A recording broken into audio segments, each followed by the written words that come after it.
Most people see failure as the end, a sign to stop trying, to give up. But not Annia. She was just 16.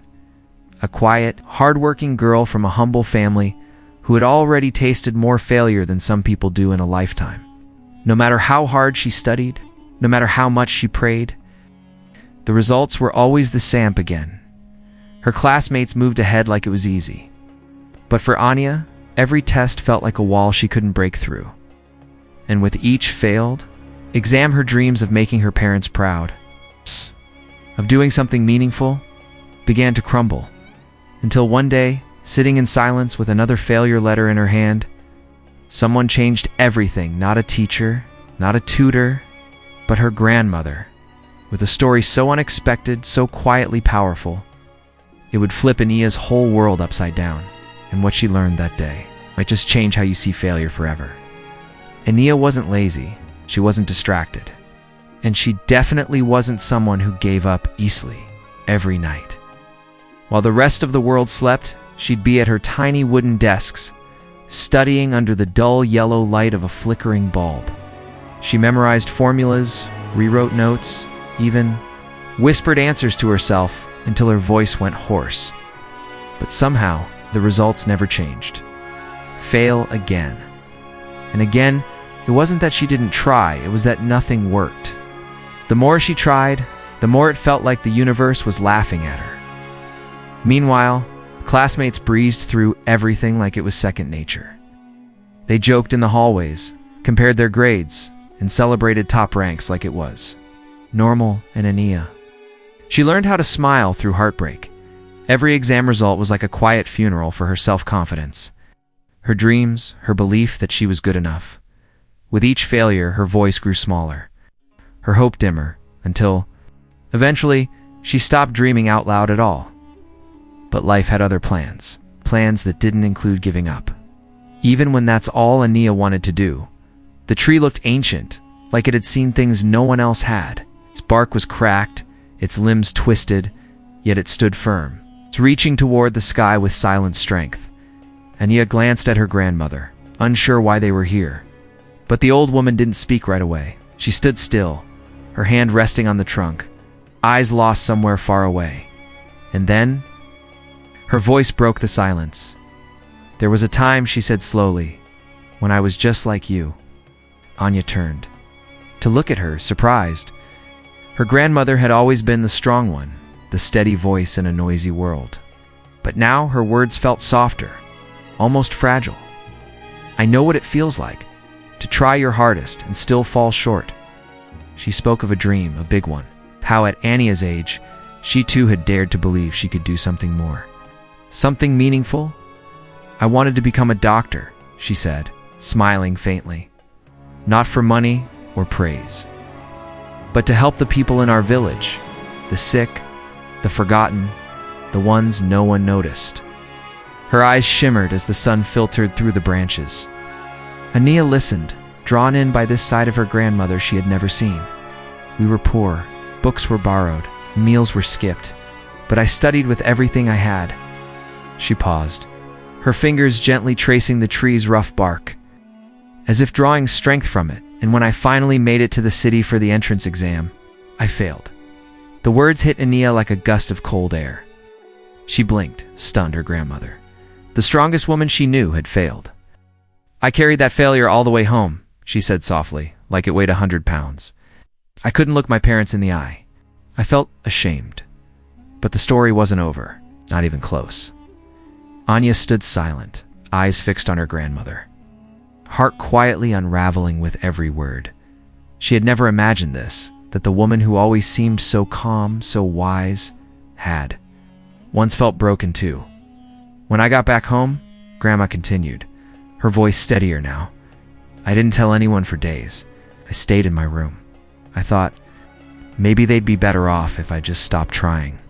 She looked down, her weathered hands clasped together, hands that had worked, nurtured, comforted for years.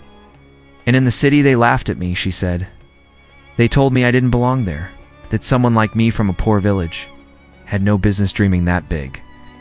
The pain in her voice wasn't bitter. It was honest, raw, real.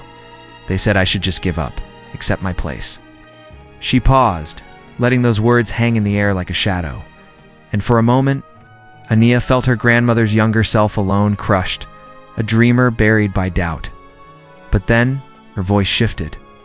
That's when my father, your great-grandfather, said something I've never forgotten. Sharp with memory, he said. Failure is not falling down. It's refusing to rise after you've fallen. Annia's breath caught. She had expected pity, maybe encouragement, but this was something else entirely. This was a truth carved from pain, a lesson earned, not given, and it was about to change everything. Those words echoed in Annia's mind like a heartbeat. Failure is not falling down. It's refusing to rise after you've fallen. She looked at her grandmother, no longer just an old woman with stories, but a warrior who had walked through fire and come out stronger. So what did you do? Annia whispered. Her grandmother smiled. Not a proud smile, but a quiet one. A smile that came from surviving. I got up, she said. I wiped my tears, packed my books, and I went back to the city. She didn't say it dramatically. There was no grand music or magical moment, just grit. Determination? I failed again, she added without flinching, and again. Annia's eyes widened. But each time, Grandma said, I learned.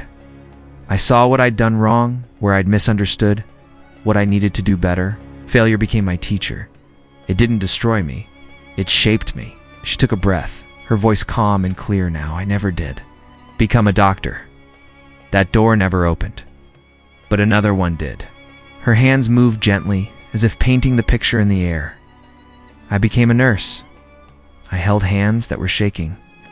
I wiped tears from faces no one else had time for. I didn't wear the title of doctor, but I became exactly what I was, meant to be. Annia felt her chest tighten, not from sadness, but from something deeper. Understanding her grandmother hadn't been lucky. She hadn't been gifted. She had simply refused to stay down, and in doing so, she found a purpose more powerful than she had ever imagined. The breeze moved gently through the branches above them, carrying the weight of the story like a whisper. Between generations, Annia stood frozen in place, her heart full of something she hadn't felt in a long time: hope. Her grandmother looked at her, eyes soft but unshakable. You see, Annia? Every time I failed, I wasn't starting from the beginning. I was starting from experience. She smiled. That's the secret no one tells you. Failing isn't a dead end. It's a redirection, course correction, a lesson dressed in pain. Annia swallowed hard, her voice barely audible. So you just kept going? I did, her grandmother nodded. Even when it felt useless. Even when I wanted to disappear. Because I realized the only way to truly fail is to stop trying. She stepped closer, gently brushing Annia's cheek with her wrinkled hand. You think you're failing because the world measures you by grades.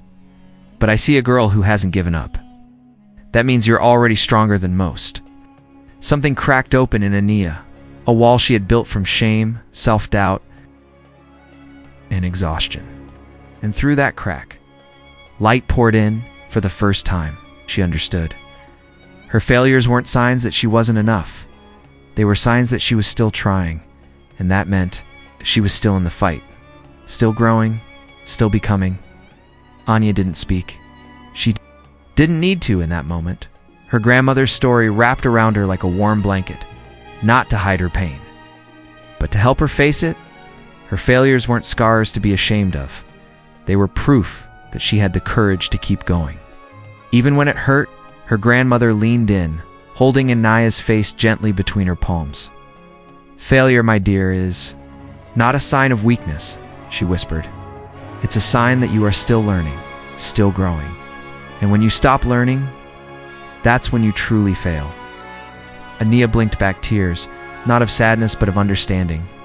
All this time, she had been fighting a battle in silence, believing that each wrong answer, each red mark, meant she was broken. But now, she saw the truth. Every mistake had been a lesson. Every stumble, step forward, every failure, seed of something greater. Her grandmother's words didn't erase the pain, but they gave it meaning. And in that moment, surrounded by silence, sunlight.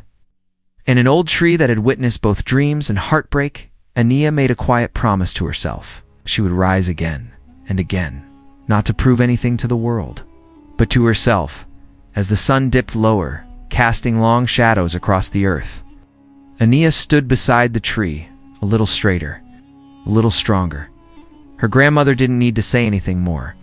The lesson had already taken root. Failure was no longer her enemy. It was her teacher.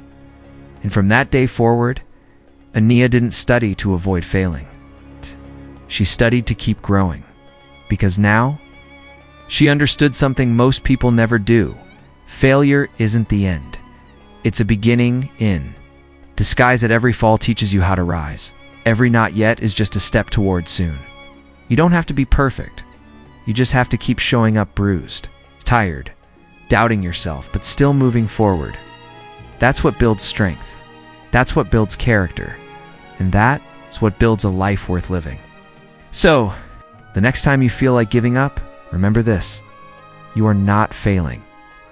You are learning. And that means you are already on your way.